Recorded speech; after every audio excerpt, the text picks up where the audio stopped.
would like to welcome each of you to the Importance of Interfaith Collaboration webinar of Religions for Peace UK, which is observing the United Nations annual event of World Interfaith Harmony Week 2025, which is a global initiative dedicated to fostering dialogue, understanding, and cooperation between people of different faiths and beliefs. It serves as a reminder that despite our differences, we share common values, peace, respect, and social justice. At Religions for Peace UK, we firmly believe that collaboration is key to building bridges of understanding. By working together, faith and non-faith communities can address some of society's most pressing challenges. We deeply appreciate our fellow Peace Builders Network directory, committed to interfaith dialogue and cooperation. I'll be talking a little bit more about it after the question and answer tonight, and also I will demonstrate you the sign-up information. If you are interested, we would like to have you there too.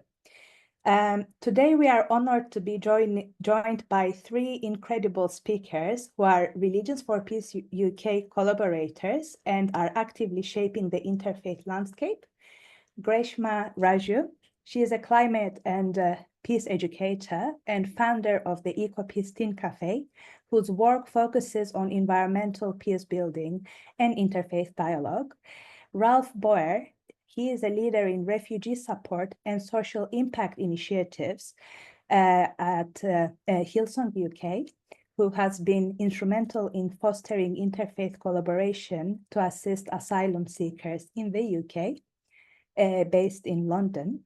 Alavari Jeevathol, he is the National Coordinator of Young Humanists UK, who works at the intersection of faith and non-faith communities, advocating for refugees, youth engagement, and sustainability.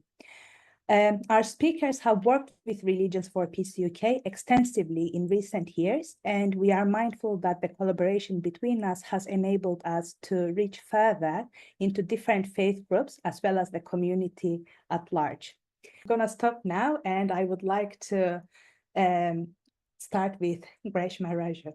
Greshma, floor is yours. Thank you. Thanks, Seda.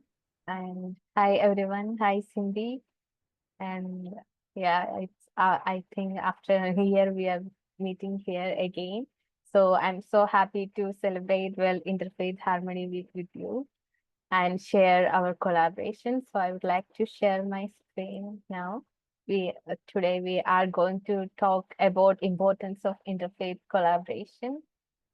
And yeah, so today Samira is joining us our conversation. So she is from URI, United Religions Initiative.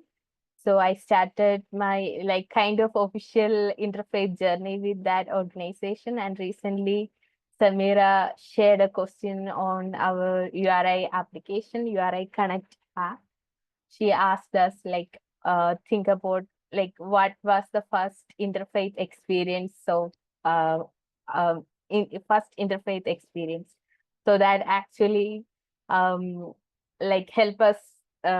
me to think back and see what was the first interfaith experience in my life. And then I got this memory that during my third standard or second standard, I'm not sure which standard I was studying that time, but I celebrated Ramzan with my neighbors, and I went to a mosque.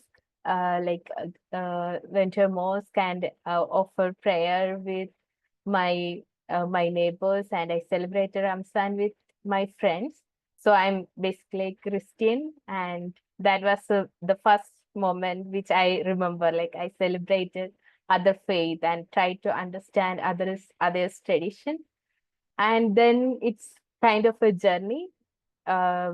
Interfaith and knowing about others' tradition and understanding others' scriptures and finding the similarities and knowing more about the golden rule. That was the kind of beginning, and officially I become an interfaith peace builder in the year 2009 when I was in 9th grade. Then United Religions Initiative started their cooperation circle in our school. So that's kind of a like an official journey, like hosting interfaith dialogues and started talking about others' faith and coming for a peace circle.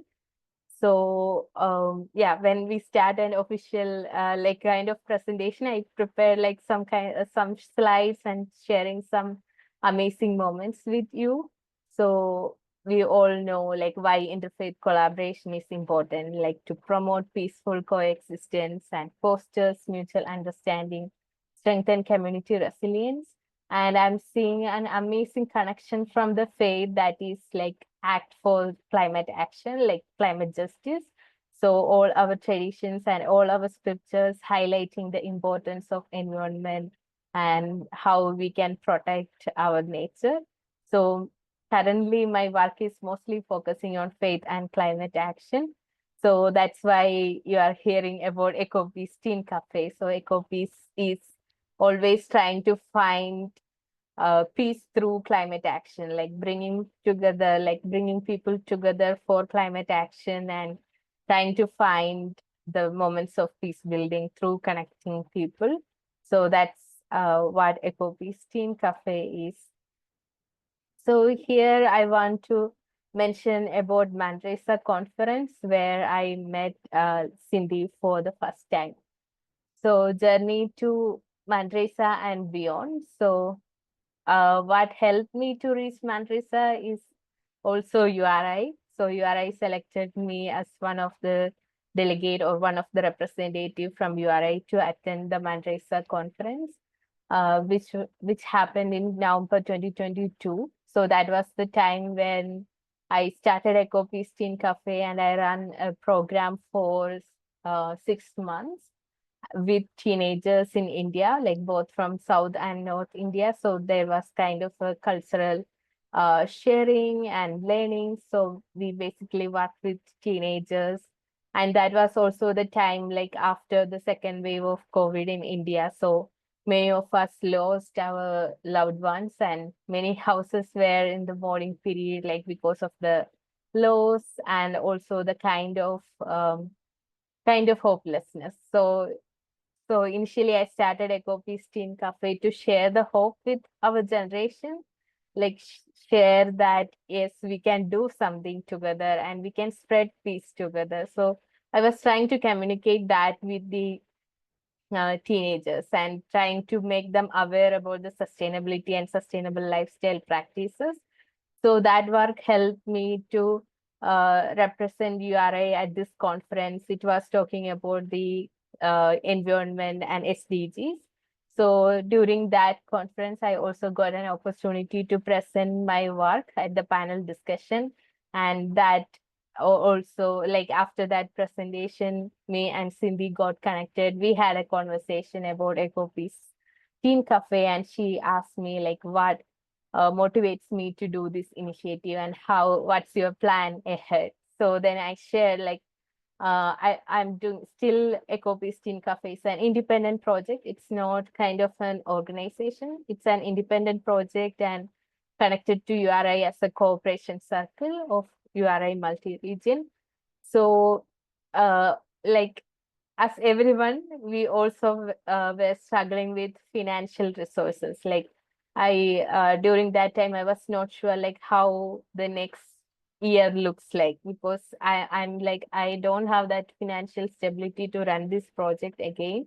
So I was depending on a very small fund. So Cindy offered me this like this financial opportunities and financial support to do this program in UK. So then we had a conversation, and this is also a picture from Manresa. This is the moment where I asked, Cindy was one of the panelists for another panel discussion. So I asked a question.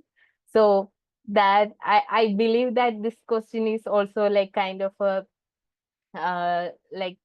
moment which give an opportunity to talk with Cindy. So I'm sharing this picture because to highlight how important networking is, how important to talk about our work to others, like how we can connect with people and other organizations and create the moments future collaborations. So I was seeing that and I was experiencing those moments in Spain. And after like 6 months of conversation, we launched EcoPeace UK when EcoPeace Cafe in 2023 by the UK Interfaith Youth Network as part of the Religions for Peace UK as an online education platform that empowers young individuals. So EcoPeace Teen Café is mostly focusing on teenagers.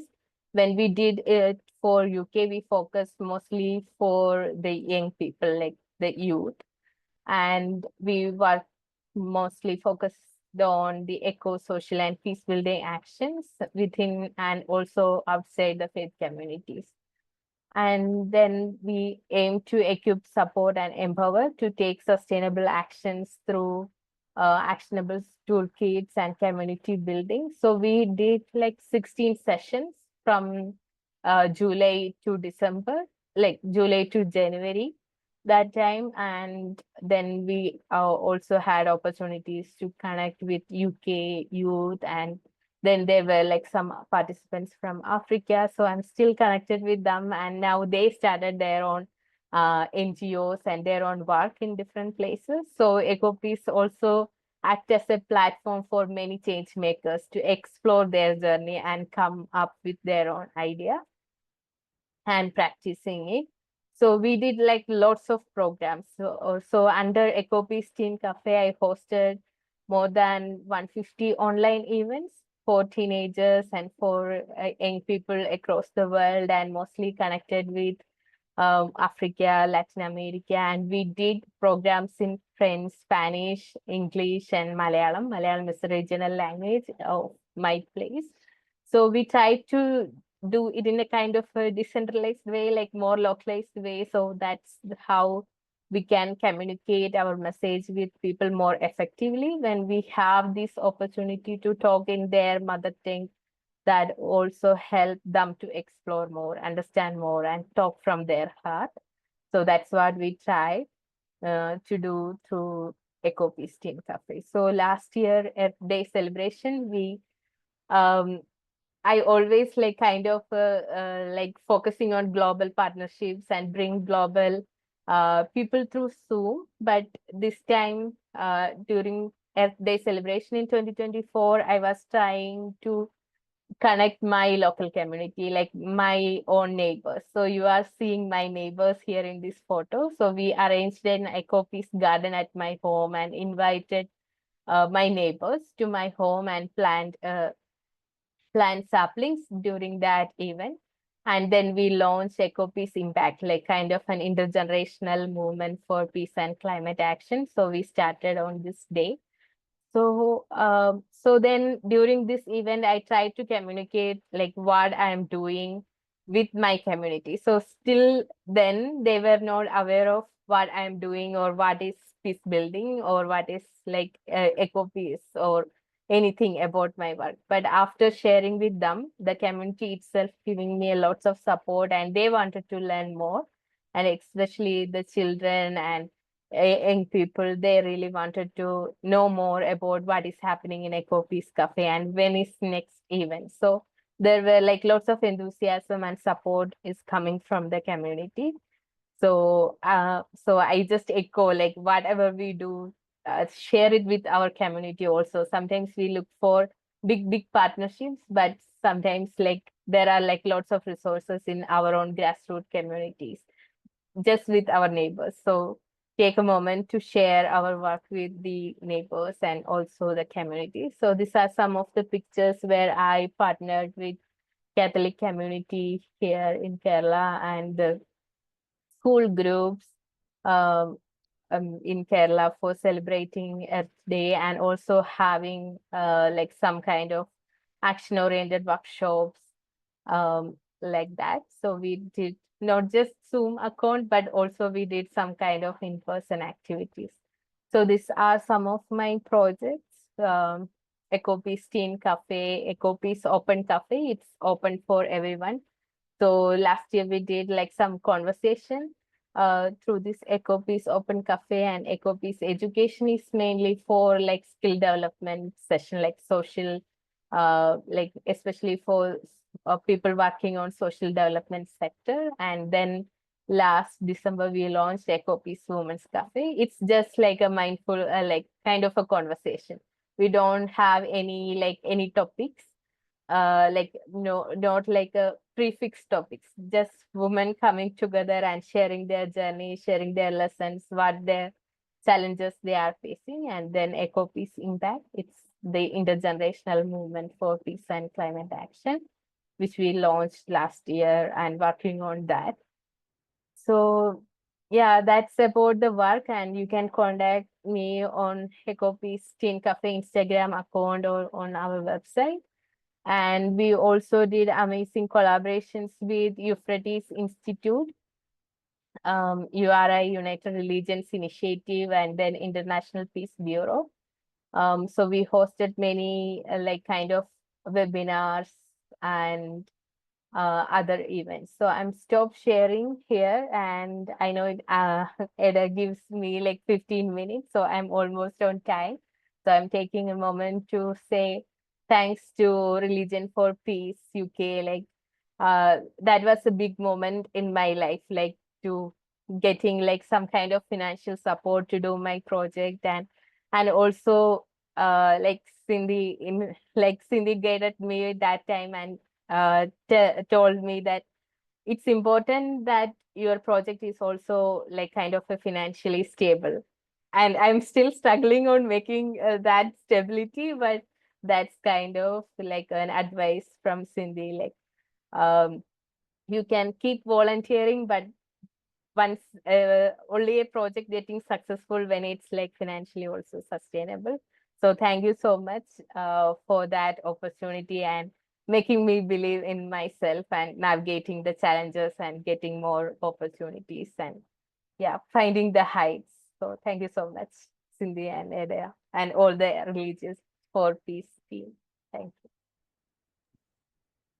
Thank you so much, Greshma, for your sharings. And I'm moving on to my next speaker, Ralph Boer. And Ralph, floor is yours.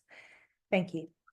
Thank you so much, Eda. Thank you for the privilege of inviting me and to speak, and to Cindy as well. And thank you, Greshma, for your inspiring story and updates. I'm going to share my screen as well. So my name is Ralph Boer, as Eda said. It's a Dutch name. I'm from the Netherlands, but I've been here in the UK for the last 16 and a half years. So not calling myself British yet, but getting there. I work for a church called Hillsong, and we are a church across the UK, across the world, I guess. But my position or my role is to look after our refugee projects and some of our social impact projects. And similar to Greshma, I guess, a cafe seems a great place to build interfaith relationships. So we started, I'll share a bit more about the community cafe that we're running in Earl's Court for asylum seekers and refugees in London. But yeah, I'll hopefully you can all see my screen, and I'll be able to go through the slides easily. So yeah, thanks again for having me here speak at the World Interfaith Harmony Week. And I was just looking it up today and sort of some of the origins or the where it's coming from. And I think it was based on in Jordan, or where a group of people came together to recognize the love of God or good and the love of the neighbor as some of the two central tenets of quite a few of the religions that are, I guess, maybe part of this Interfaith Harmony Week. And we're obviously a church, Christians, Jesus followers. So we take our example from Jesus, and we believe that he was someone that was across religions and across different boundaries that we often have in society. And he was reaching out to those from a different class, different ethnicity, different backgrounds. And we try to follow that example, I guess, in terms of what we're doing with our community cafe. So a bit more about why we started the community cafe and what it tries to achieve. So I've been actually working with in refugee projects since 2015 with our church, and started going out initially to Calais, to the refugee camp over there, and working, taking a group of about 40, 50 people every other week to Calais to help pick up rubbish and keeping the camp sort of clean, which was near impossible, but we were able to support people there and start our refugee work there. From there, we did different other refugee projects in the UK, such as community sponsorship, which is refugee resettlement for, at the time, mainly Syrian families and some Afghan families as well. Have run a number of like other projects, such as football projects for refugee youth. But then COVID hit, and if you might be aware of I guess the issues with the housing for asylum seekers at the time. Many were placed in hotels across the UK, across London, and because of lockdown, because of the COVID and the backlog at the Home Office, many were there stuck for a long time and quite isolated. We initially were helping out with the NHS and doing some initial health screens and just GP registrations and anything that was necessary at a basic level. But as the lockdown started to ease, and as the people were able to move a bit more freely, we were working with the people in those hotels, especially in the West London area, had expressed the need of having a space or a place where they could gather and not be in a hotel or in a home office accommodation, where they can just be able to practice their English, meet some local people, maybe have some food or a drink. So we decided to start a community cafe in Earls Court, together with another church called HTB, because we didn't have a physical space in that area, but we were able to work together with another church there, and still do that, and we're still in the same place. So we started in October 2021, and have been going ever since. Pretty much every Monday night we're there. And as I said, like, it was a group of Sudanese guys, especially, that were requesting if we could create a space where they could meet, where they could gather, where they could find some community. And so that's what we created in partnership with them, in partnership with other churches, but also with other organizations in the area, such as the council have been quite supportive, and other organizations, including Religions for Peace themselves. I guess the aim was to create a community that was a warm welcome and had mutual respect for each other. And it's I'll show you the next slide, but because there is a wild diversity across the asylum seeking community, we had people from all over the world with different nationalities. And I guess just to maybe give some context to the situation that people find themselves in, if you're not familiar, but when someone comes to the UK and applies for asylum, they get placed into home office accommodation, such as one of the hotels that the government contracted at the time, and still does to a degree.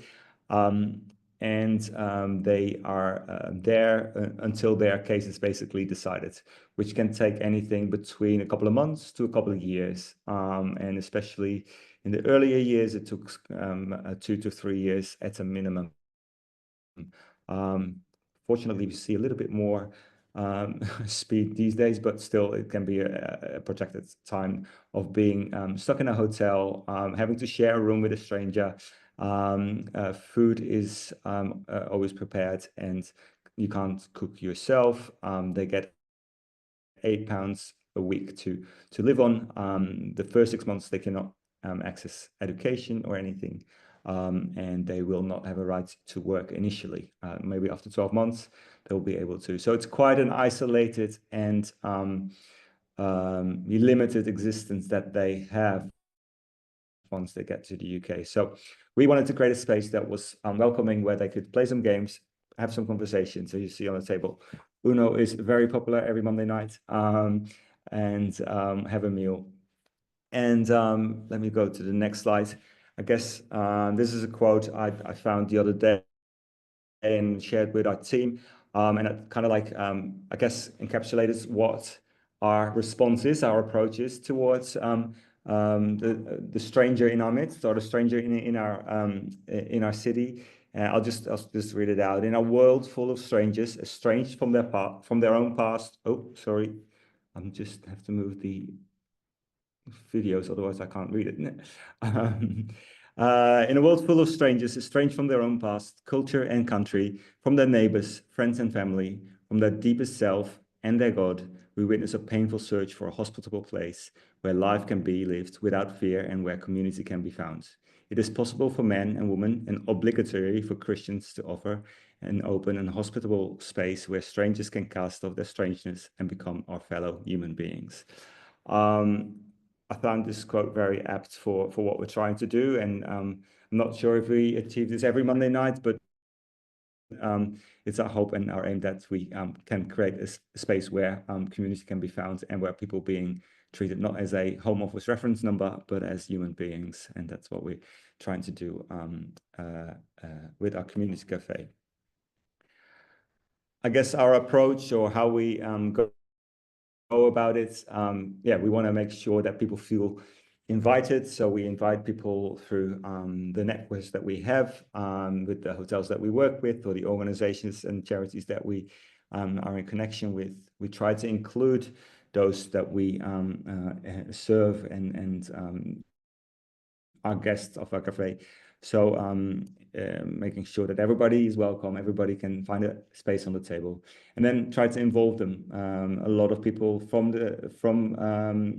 our guests have started helping out with volunteering, of helping out with cooking some of the food. We have a bit of a rotation of different cuisines across the month. So we have like North African food, we have Middle Eastern, we have Latino food, we have I'm forgetting one important one, Iranian food. Yes.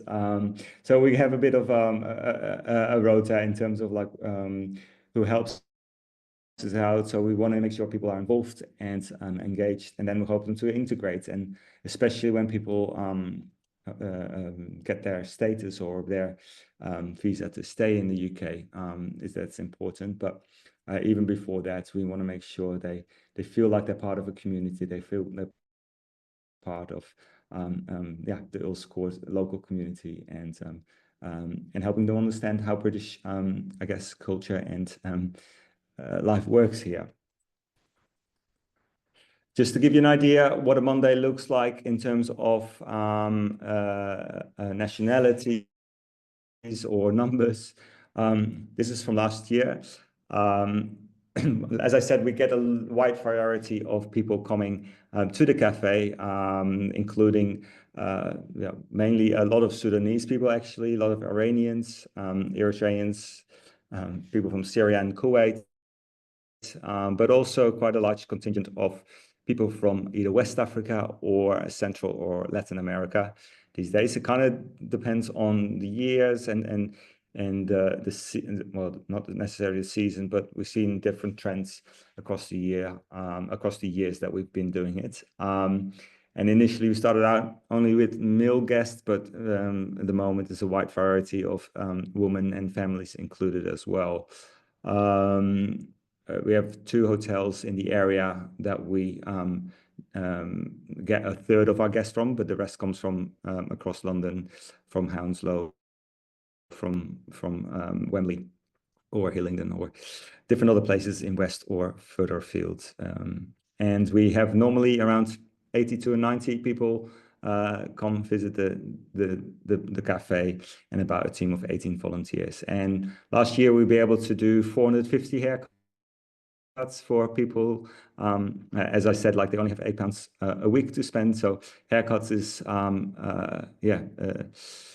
is nearly a luxury. So we try to give them free haircuts on the night with, again, some of our team from our church, but also people from the asylum seeking or refugee community who have the skills to barber or do haircuts, and being able to give out some SIM cards as well. But across our cafe, we get a whole range of different nationalities, but also religions. I think the majority will be Muslim, a lot of Orthodox, I guess, people from like Eritrea, Ethiopia, and then Christians from different Latin America or Christian countries, or Latin American or African countries, and but also other people from, say, India, Pakistan, or people of no faith. So we get it all, I believe, on a Monday night.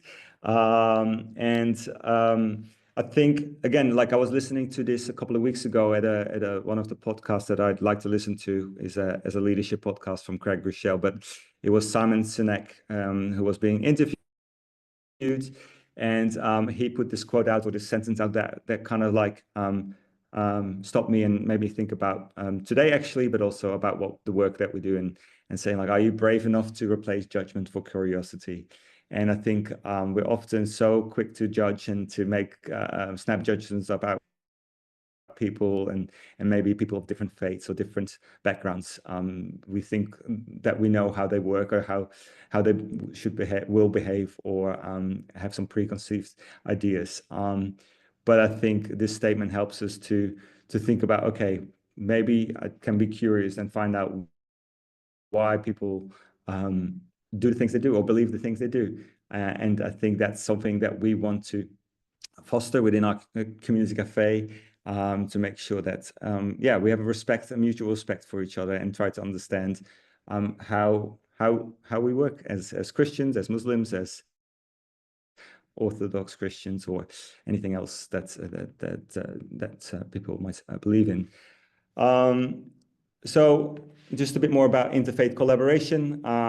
As said, like, we've been working with Religions for Peace for quite a few years now, and and I think it was 2022, we were able to work together on the international, always get this name wrong, the International Youth Humanitarian Fund, I believe. And we're able to put on a number of events since 2022, 10 events actually since 2022, across the UK and across London, and with the aim to help refugees, I guess, integrate, get a deeper understanding of each other, but also of the UK, and help towards, I guess, multi-religious literacy, as you say it, in very good words, but just to try to understand, like, what other people believe, and what makes them, believe what they believe. So we went to different places, and different sites and different celebrations. A few, and I'll share some photos in a second, but we went to Cambridge, for example, went to the Eco Mosque there I think it was actually about a year ago now, and saw the beautiful mosque in Cambridge that was is quite recently built, but it was a great visit there. We did a whole tour there. We visited a church there as well. Visited different other places, actually a college and a college chapel there as well. We have been to Brighton and did a Religions for Peace bingo along different places of religious significance in the UK. Or in Brighton, actually. We've done a number of museum visits, including V&A, a couple of weeks ago in London, where we were able to, again, like, visit the different galleries and find out about the different religions. And there's a lot of, I guess, I think what we noticed, actually, especially with the last visit or trip that we did to the V&A, is that there's so much crossover between our different religions as well, and especially Christians and Muslims. They were surprised of how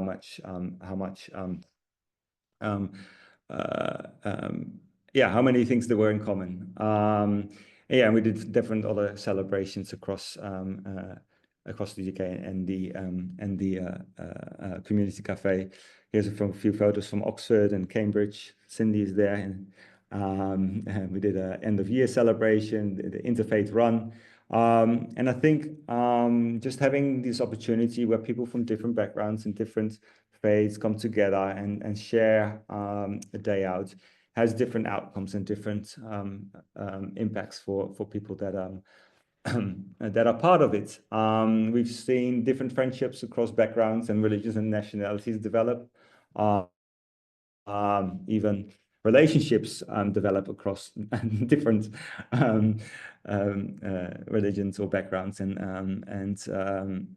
yeah, and I think it helped everybody understand each other's faiths or non-faiths a bit more. It helped us to approach the conversation about what do you believe and what do you believe. But I think it created a cohesive and vibrant and warm community.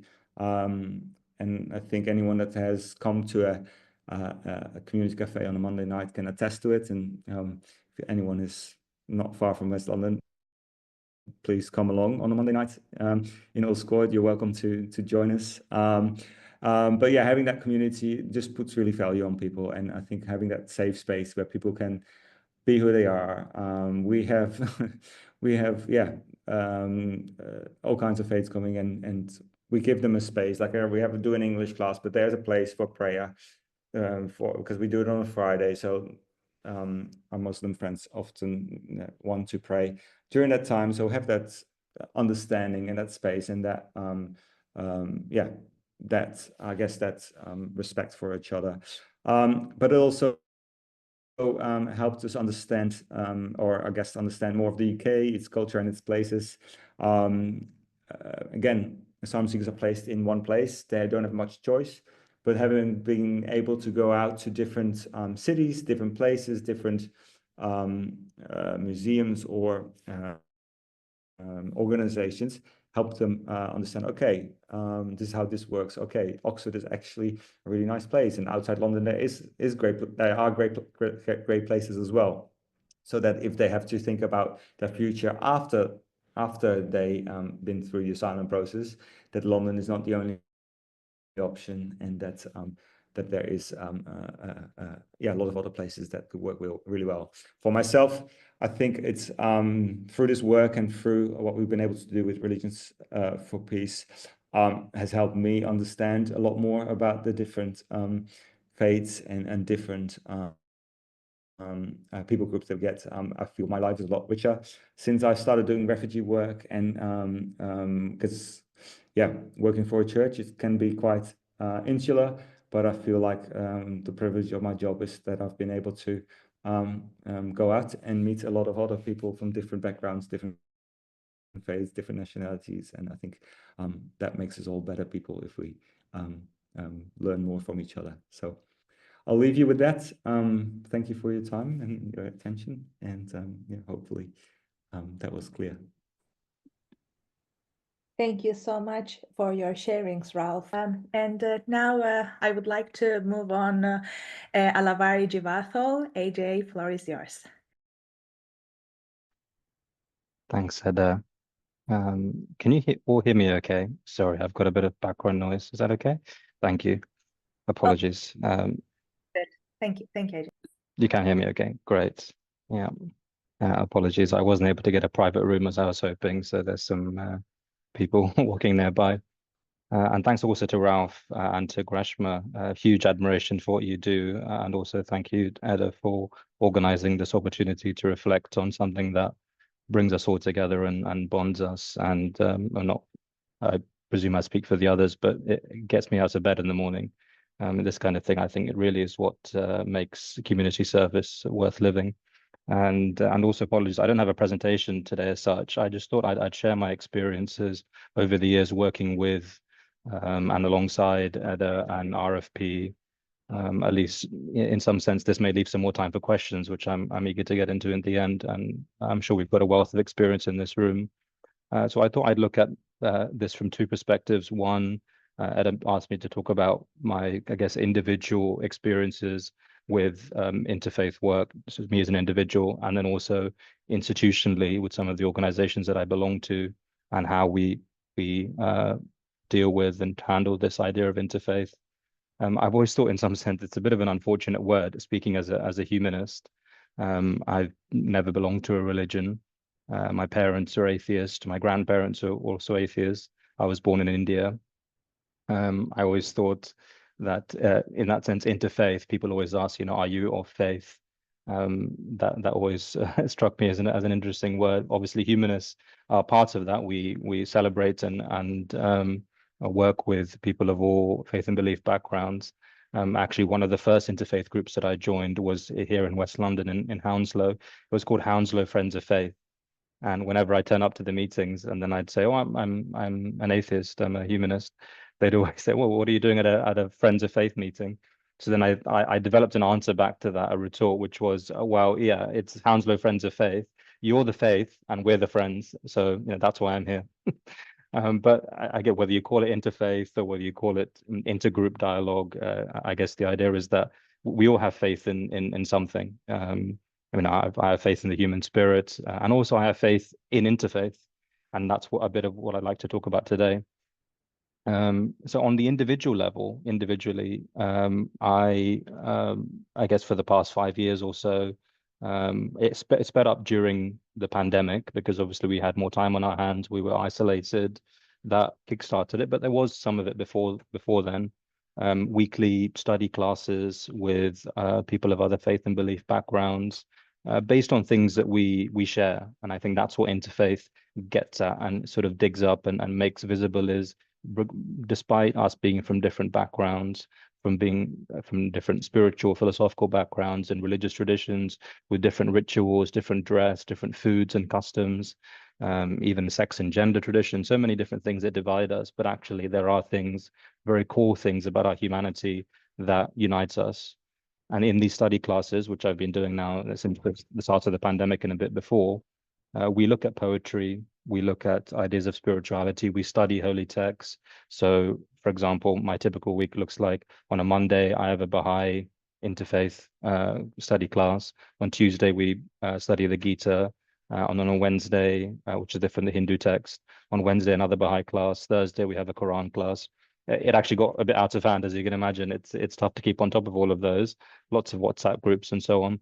But that's for me that I was able to just completely lose myself into that, and I've gained so much from it. I'm not saying that everyone needs to do this, but I just thought as an experiment, I can sort of report from my interfaith experience and experiment. These are the things that I've learned. That, for example, meditation, silent retreats, mental health awareness and mindfulness, self-improvement and emotional maturity. These are all things that no one faith or belief group has exclusive privilege to or access to or a commentary on. And whether you're of a religious faith, or a humanist or atheist, or even there's some people who are atheists and they don't even call themselves humanists because they think humanism is again another kind of a pseudo religion. And they're right in some ways and wrong in other ways, I would say. But regardless of these labels that divide us, moving beyond that, I found in these things that there should be, as a human, we have a wonderful opportunity, and also in some sense a right to comment on all of these things that come down to us as a tradition, as an inheritance of our civilization, like the Quran, like the Bhagavad Gita, like the Upanishads, the Dhammapada. These are all and can be studied in a respectful way, of course, respecting the traditions of many hundreds and thousands of years of other people commenting on and giving and putting their heart and soul into interpreting these texts.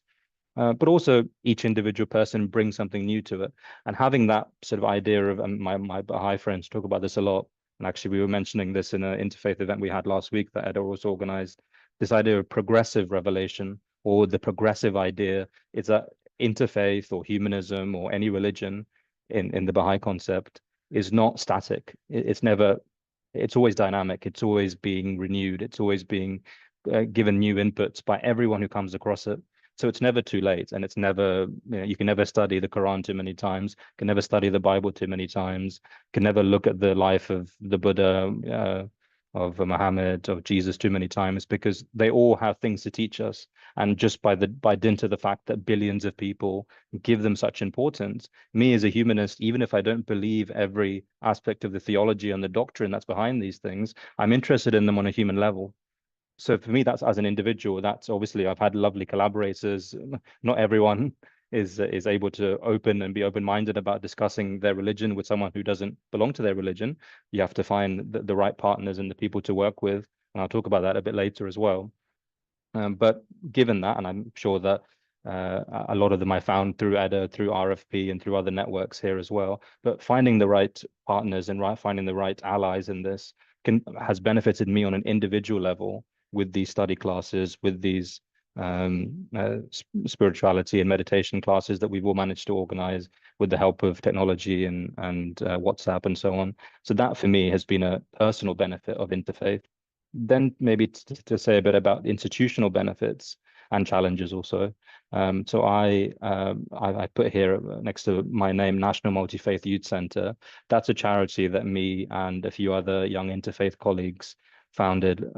They got accepted as by the Charity Commission last year because we wanted to address the problem of why is there no youth in interfaith?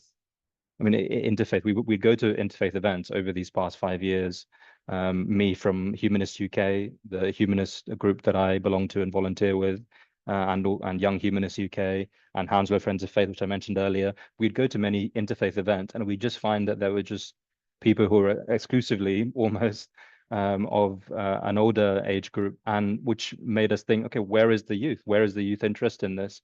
And we realized that it's somewhere along the way interfaith at best was seen as something to sort of engage in to beef up your CV or for your university applications or something like that.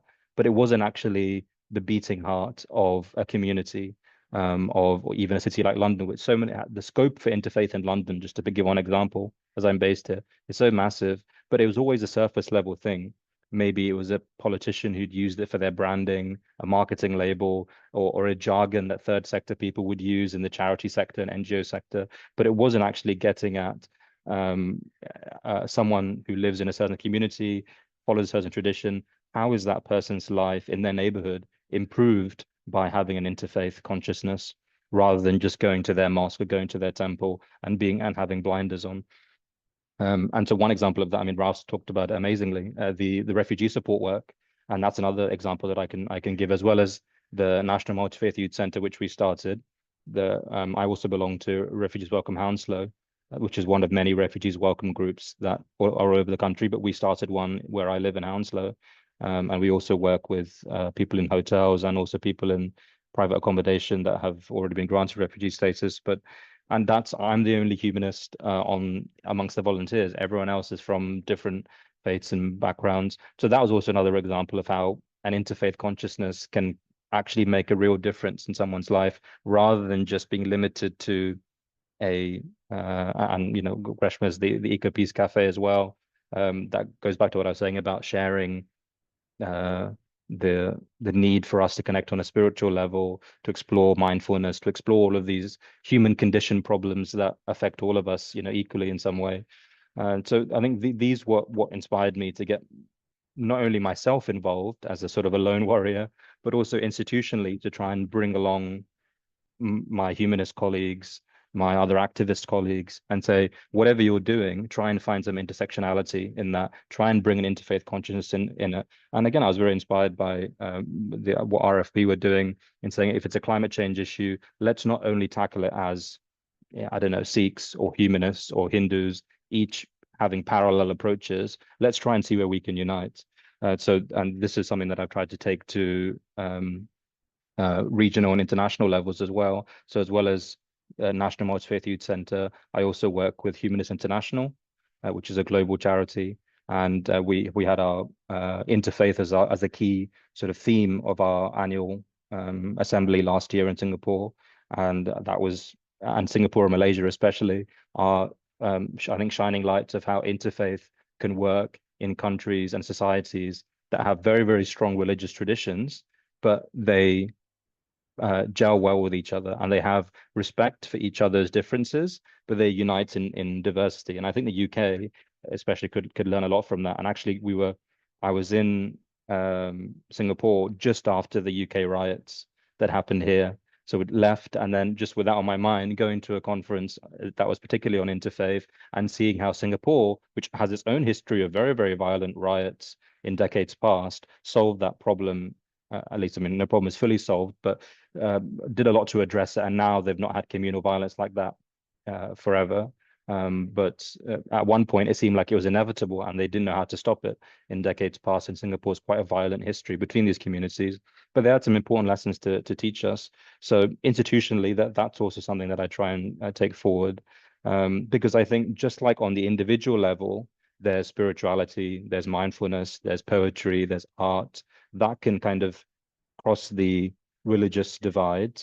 On the institutional level, there can be things like human rights advocacy, trying to get towards a universal, well, we have the Universal Declaration of Human Rights, but reinterpret that. As we said before, I think nothing is static. Each generation has to reinterpret and give new value back into things like the Geneva Convention or things like the UN Universal Declaration of Human Rights. And those are in doing that advocacy. So Humanists International, for example, advocates at the UN level and the Human Rights Council, at the EU level, for freedom of thought, freedom of expression issues, which are humanist values, but they're also other, on a secular basis, they're values that other religious groups also hold, and they, and Christian groups, for example, and they also come and join us. And I think that's really powerful when, if it's the usual suspects, oh, okay, that's a humanist issue. Here comes the humanist to talk about the humanist issue. Oh, that's an Islamic issue. Here comes the Islamic State to talk about that. It just sort of goes over people's heads, and it becomes too predictable.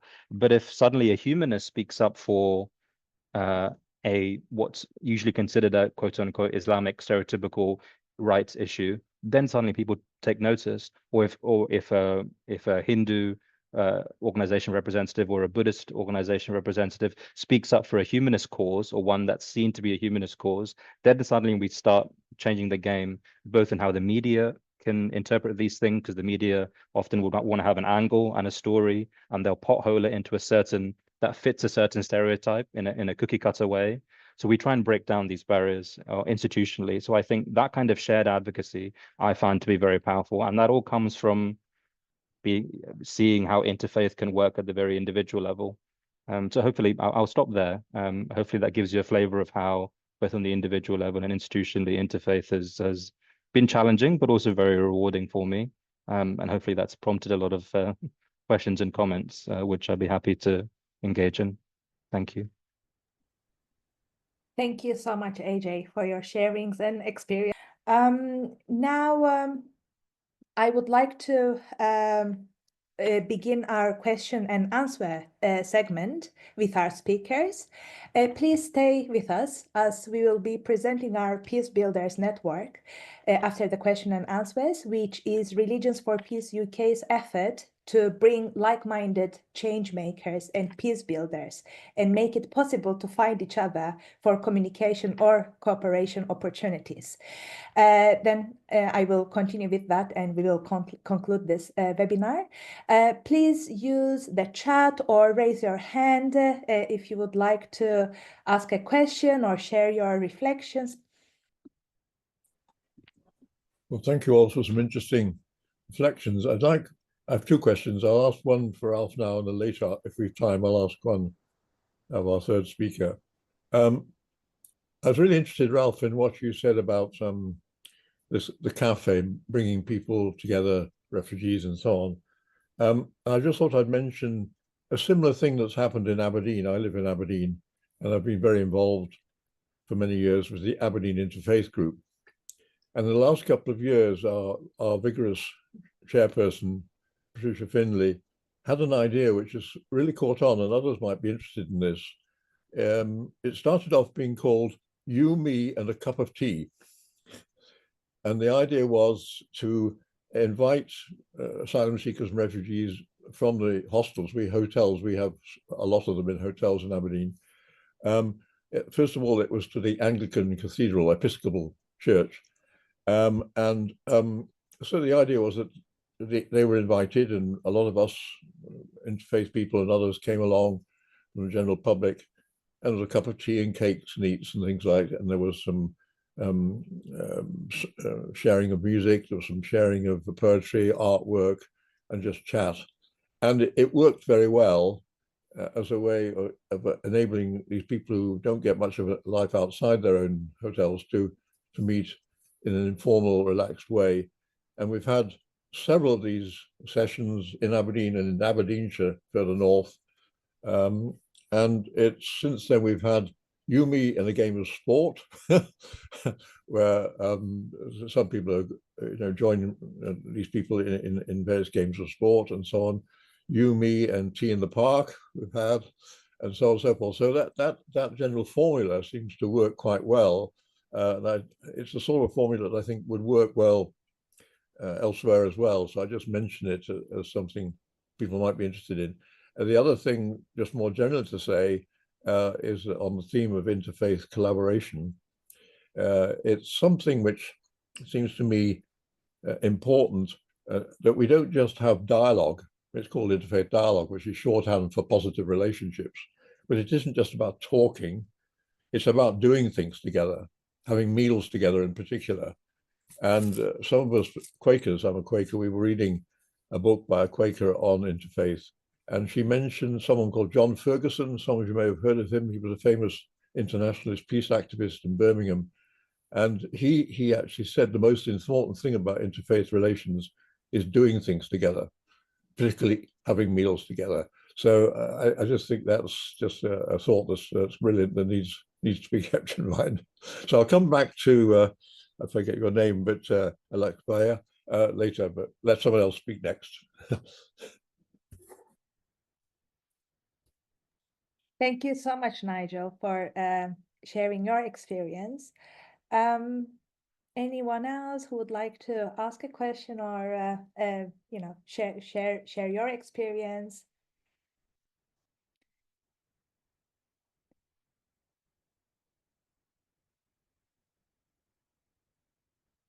Okay. I think Cindy. Yes, Francesca. I just wanted to add a quick little thing. I mean, I'm hearing so much resonance in so many things that have been said that I don't think I've got a coherent response to it. I think I want to respond to Nigel and say the closest thing I've found to interfaith doing stuff, which is probably a very poor piece of terminology, is the practice of scriptural reasoning, whereby members of, well, any faith, traditionally it's the three Abrahamic faiths, Jews, Muslims, Christians, sit together either in a room or online. In my case, it's usually online, take a piece of scripture from each and we discuss it, not on the basis of scholarship, not on the basis of judging someone else. We simply respond as ourselves. We do not represent our tradition. And I think that's as close as I've got to doing stuff together. And I think I just want to say, this is great. And by the way, I'm a scriptural reasoning addict. Thank you so much, Francesca. Ralph or Greshma or AJ, would you like to add on to Nigel and Francesca's input? Oh, just to fully agree that food and tea and sports brings people together. So yeah, I think Nigel's spot on. If doing stuff together and creating those opportunities, which Religions for Peace has been able to help us with enormously, has fostered a cohesive community and a strong community, I believe. So again, thank you for making that possible through the I'm going to say it wrong again, Interfaith Humanitarian Youth Fund. Thank you, AJ. Thank you, Ralph. Sorry. AJ, did I see your hand raised or was I dreaming? And I think, Cindy, you wanted to say something. Cindy can go first, yeah. Okay. I think from my end, because Religions for Peace is always trying to advocate, and quite like what Nigel was saying, that we don't want to just stop with dialogue, because dialogue needs to live on to do something. So like with Greshma, we trained facilitators, and by the facilitators taking part in their own communities, and becoming someone who can also contribute. That's like our ultimate goal. And with Ralph also, there are volunteers who become dedicated members of his team. There are people who learn from your experiences what to do and what to do next. It hasn't always been easy from the interfaith area, because multi-faith is different from interfaith. Multi-faith is everybody just gets together and we count you as multi-faith. But interfaith is one faith with another and with another, doing it with each other. So we used to have an interfaith network in the UK. It is no more. And while we are trying to get it back together, to put the Humpty Dumpty back, it's not been easy either. Because they used to run an interfaith week in November. And once we don't have interfaith network anymore, the interfaith week sort of fizzled out, without that coagulant of having one organization that kind of glues us together. So as we have evolved, the interfaith work has also evolved. Maybe in doing the humanist part, I think all the faiths are reaching for a humanist kind of, or humanitarian outcome for what we're reaching for. That maybe the focus of our work has not been driving at the faith or the faiths or the interfaith session of it or the multi-faith section of it, but more towards why we are doing things together. And that in recognizing, like Ralph said, and also as Greshma says, and AJ, of course, that you find the commonality in what we're trying to get at. So by having something, as Francesca suggests, the reasoning behind the different texts is ever more important. So on the one hand, the conversation carries on, and on the other hand, we need to drive that conversation into action. And it is not as easy as we think, but it's worth the elbow grease, I think. And thank you for our collaborators, of course, in doing the work that they do, pioneering all kinds of new things and new contacts and new methods. If we can be of help to anyone taking work like that forward, we'll be very happy to do that and very honored to be a part of that work too. Thank you. Thank you, Cindy. There's a little question in the chat. I think I'm going to direct it to you, as you mentioned about the interfaith network for the UK. Interpol, sorry for the pronunciation, asking for the interfaith network, why it doesn't longer exist. And that is a real challenge, obviously. So if you could reflect on that. Yeah, okay, the simple answer of why it doesn't exist anymore is because the funding has been pulled right under their feet in one fell swoop. 1 year they're there, 1 year they're no longer there, and without very much notice either. Putting it back together is going to be a colossal task. Okay, it wasn't doing huge amount of, things, but it's important enough to stick us together. So I don't have, well, part of what Edda was talking about, that we want to have this Peace Builders Network, is to pick people back up and say, let me provide a platform so we can find each other. And that's the first step. It's a kind of a feeble thing, because all of the information that Interfaith Network holds has GDPR. And I can't just reach in and say, I'm going to write everybody and say, let's do things. Because that has fizzled out, and we cannot just say, this is what we're doing and take the information from the interfaith network before and use it because of that complexity. I think Kate has something to say. Kate?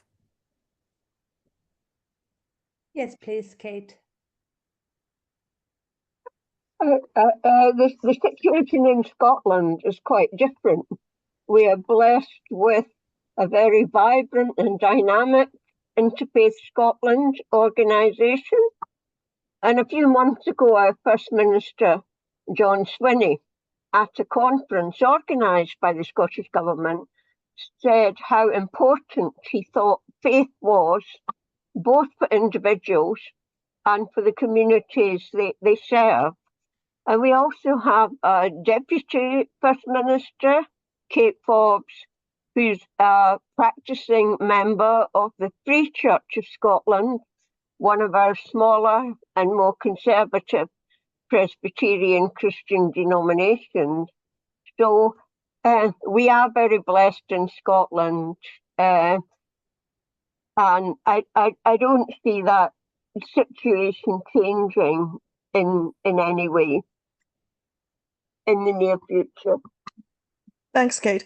The interfaith network that we know for UK actually had a huge amount that came from Interfaith Scotland, because they were the ones who had the meetings, they were the ones who had the contacts, and they were the ones who were working together. And Interfaith Network actually was very much supported by Interfaith Scotland. But now that we actually know, like Nigel is in Aberdeen and Interfaith Scotland is based in Edinburgh, or there are pockets of people in Glasgow everywhere. And the north is Scotland is a lot more connected than UK than England per se, and we try to also rope in Wales. And by God, if I have to not do something very, do something very drastic, I want to stick us back together.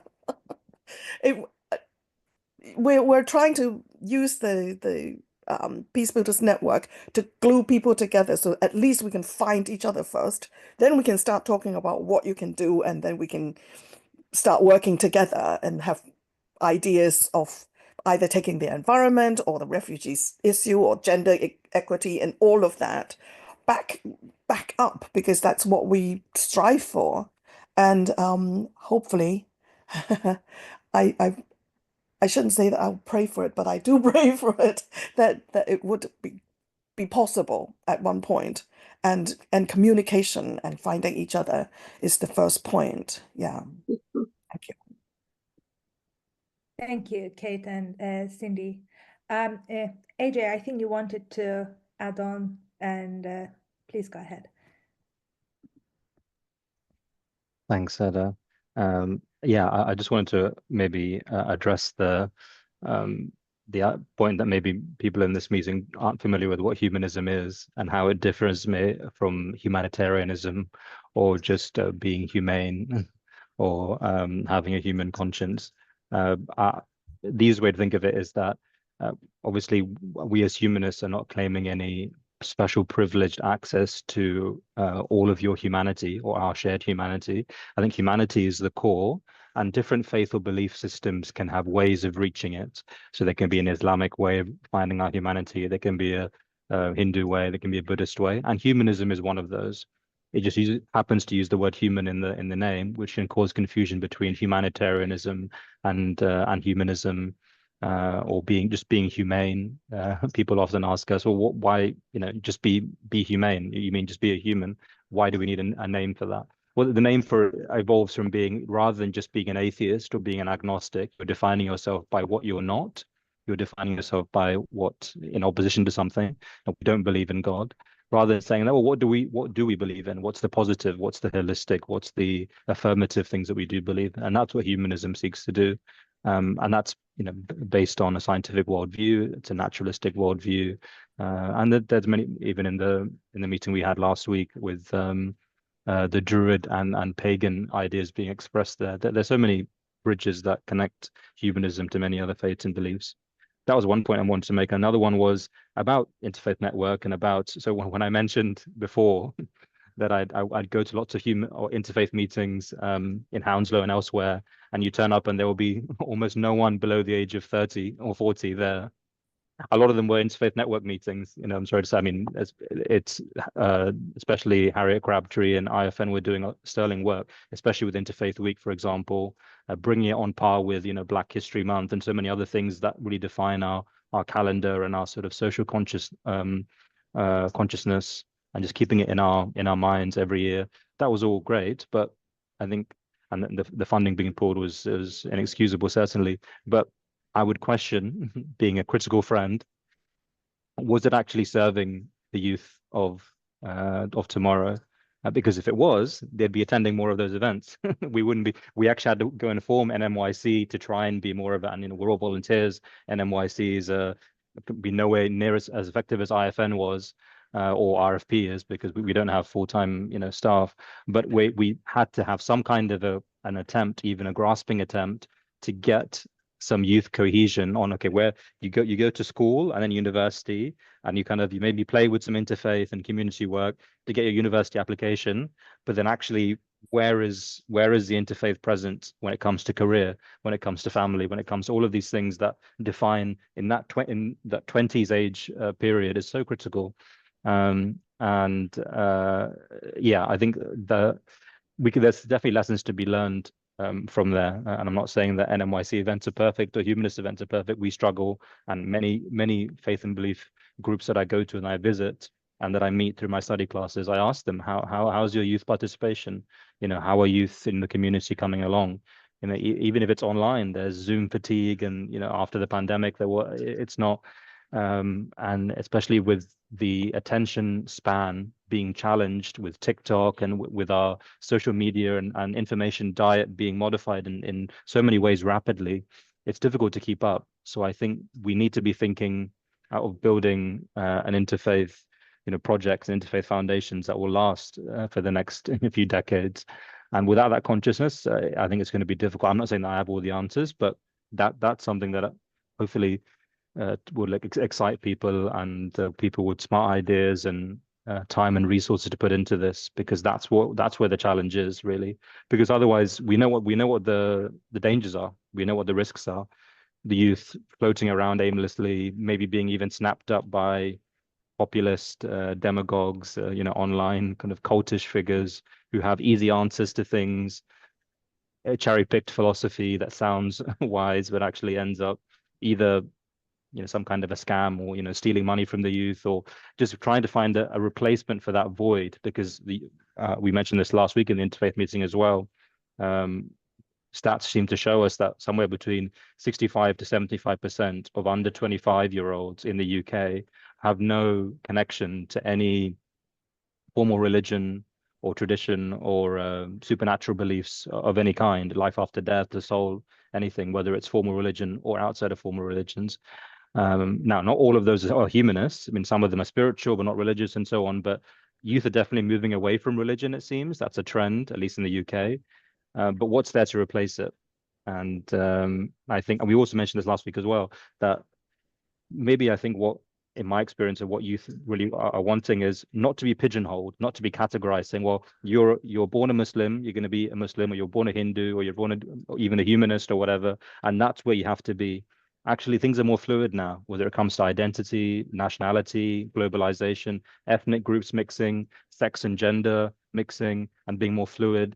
The categories that were 50 years ago very solid, Catholic, Protestant, these sort of sects, are now being broken down. And I think a globally conscious youth want their spirituality, want their interfaith, want their belief systems to be like that as well, so that they can pick and choose and take the bits that are tailored to them from all of these spiritual traditions. And unless the interfaith projects they're working on reflect that, I fear that we're going to lose the youth. So hopefully that's a challenge that we can overcome. Thank you so much, AJ. I know that there's also question and answers happening in the chat. Thank you so much, Cindy, for answering a question. AJ, there is questions for you too. If you could give the answer in the chat, that would be wonderful. I think Nigel's question will be the last question that I'm receiving, so we would have also still some time to reflect on that. And then I'm going to conclude with our Peace Builders Network. I'm sharing also my email address there. Any further questions, or if you'd like to connect with our speakers, I will help you with that. And we'll try all the questions to find their answers. Nigel, please go ahead. Thank you. What AJ said about humanism linked to what I wanted to comment on in what he said, or you said. It's really good to hear this very positive relationship between you as a humanist and other faiths and interfaith activity. Many years ago in our interfaith group in Aberdeen, we had someone who saw himself as a spiritual humanist, and so he was both a humanist and a part of our group. And he organized a joint meeting of the Aberdeen Humanists and our interfaith group, and it wasn't an easy meeting because there were at that time too many humanists in the group for whom almost one of their main things was to trash religion, so say religion was nonsense and so on and so forth. And I never felt, I used to be quite attracted to humanism before I became a Quaker, but I always had this stop in my mind that I was a humanist because I wanted to affirm human values and human cooperation and humanitarianism and so on, but I never liked the, as it were, negative side of it, just wanted to critique in a negative way religion. Now, it seems to me from what AJ's been saying that that's very different, certainly not how you feel about it. And maybe that's not true of most humanists now, but certainly that was something in the past. There were two wings of humanism, the positive and the negative. I'd be interested to know your comment on that. I was really pleased to hear what you said altogether. Thank you, Nigel. Please go ahead, AJ. Sorry, Ed, thank you. I've already spoken too much, I fear, but and also with the background noise as well. Hope you can still all hear me. Thank you, Nigel, for that very kind words. Yeah, I would like to think that one thing that distinguishes humanists from kind of just atheists or just agnostics, or indeed anti-theists, certainly, is that not only are we giving a positive affirmation of what we do believe in, rather than defining ourselves by what we don't believe in. That's one difference. Another difference is generally being more tolerant towards and celebrating and seeing the beauty and the human wisdom, the treasure, as I say, of our civilization. That nothing is an island unto itself. Humanism comes from a philosophy, comes from many Enlightenment philosophies and inputs that then came out of religious tradition. So I see it all as a philosophy. So I think even on a very historical level, we can't pretend that humanism suddenly came up with all of these ideas just by itself. We, at the very least, just to pay our debts, we should be indebted and in gratitude to religious figures throughout history and movements that have come up with these ideas that form the bedrock of our civilizational heritage now. But even if that wasn't the case, just celebrating the fact that, as I say, as a humanist, I care about other humans, and what humans value, I have to care about if I want to try and help them. I can't demand that they have to care about what I care about and have to believe what I believe as a condition of me sort of expressing my humanist values about human rights and so on. I mean, are there anti-theist humanists who are very, very, more of the Richard Dawkins type? And Richard Dawkins, who I think is drifting further and further away from the humanist movement. He used to be closer, but now so much isn't. Are there those kind of humanists? Yes, certainly there are. But those aren't the leading figures, say, for example, in the UK humanist movement. And I would think that they wouldn't find themselves, they wouldn't feel that they wouldn't feel comfortable. They probably think that we're giving too much latitude to these, medieval ideas and ancient, superstitions and etc. Which it's how they, their level of understanding, which I don't share. But I think that certainly opens the door for interfaith work, but there are some humanists for many reasons. For example, if they've left a religion, especially apostates, and those fleeing religion because of emotional abuse, ideological abuse, and physical abuse sometimes, high control religions especially, which is a rarity, not certainly it's not the norm. But it happens often enough that it needs serious attention. The Humanists UK work with apostates who get dumped out of their house for, with their clothes in a black bin bag by their parents because they had a girlfriend or a boyfriend, and that's dishonored their family and broke religious tradition, etc. Or they believe it's broke religious tradition. So for those people, I have a sympathy with them if they are hostile towards religion, just to protect their own mental health, because it evokes past traumas. So there are some nuances there, but yeah, I agree. I think for all the reasons, as I said, even if it's just on a practical level, even if I'm secretly hating religion or thinking that it's not useful, even on a practical level, I need to be able to reach across the aisle and work with my neighbors and so on. But as you know, I'm glad to do it, and I think it's one of the joys of life. We mentioned scriptural study, we mentioned all of these other ways that we can find and share our shared humanity. So it's not just a duty, but it's a pleasure. Thank you, AJ. Greshma, please.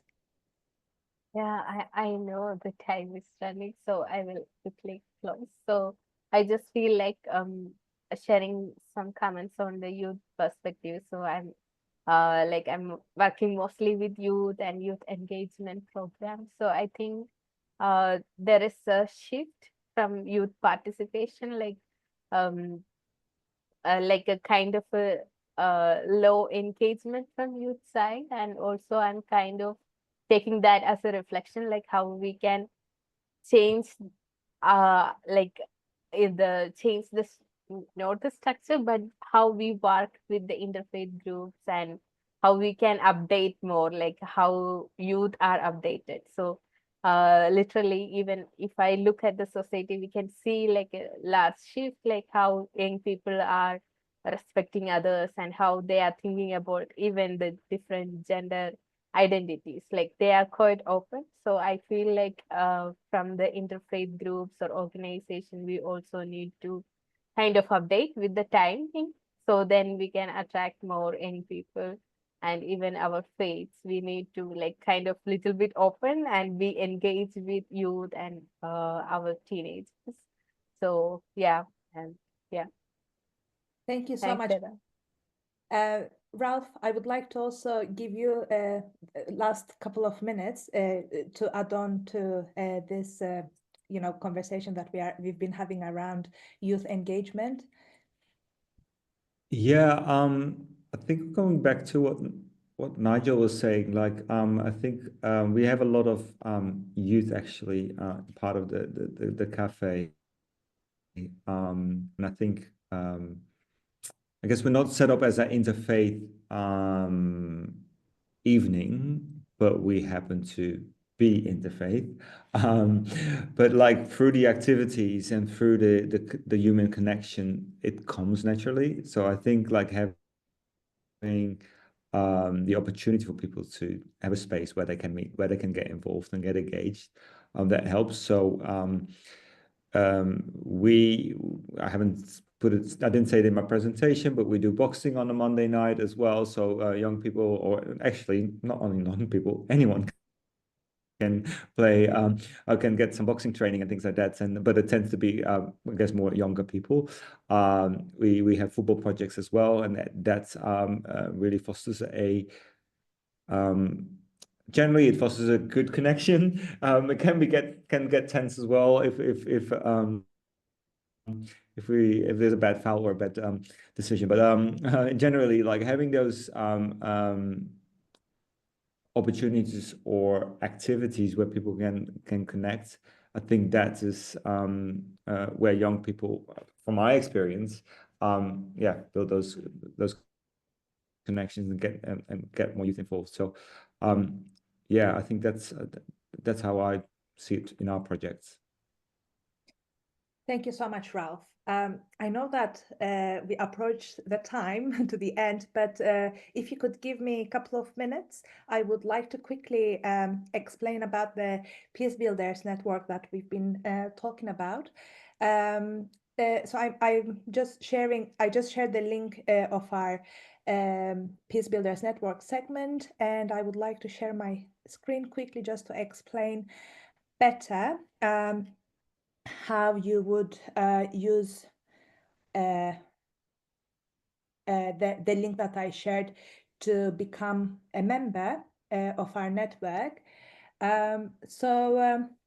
This platform is actually designed to improve visibility for peace builders and interfaith actors, enabling individuals and organizations to connect, collaborate, and share their work more effectively. We would like to help you with that. That's why we put it together. Our team has found that liaising with fellow changemakers is an ongoing challenge, and this directory serves as a solution. Users can create and manage their own listings, including contact details, a description of their work, and areas of interest. With a built-in search engine, which I'm going to zoom in now. Please let me know if you can see it properly. I will be also sharing this with you through your emails. So you will see it better. So this is the first page you are landing. I'm circling it. When you are on the website, then when you scroll and pass the Explore the Network, you will see the search engine where you can search. And to become our Peace Builders Network member, you will need to click on the number 3, the register button, where you will need to kind of put your details in because we need your details basically so we can find partners by name, by initiative, or region. When you put your details, you will need to go to the number 4, where you will see this page, and then basically you fill in your details. You will need to, when you are on number 4, to check your email and finalize the registration process. Basically, you will receive an email from us. You need to check your email and finalize the registration process, and then you will get added to our Peace Builders Network segment. With your input, we are so happy to celebrate Interfaith Harmony Week, also with your sharings. You made it very, very special. Your interest means a lot to us. Hopefully, we can see you in our Peace Builders Network more, and also in our upcoming events as well. Thank you so much to my speakers, to Religions for Peace UK Chair Cindy, and also the participants that attended tonight. You made it very special.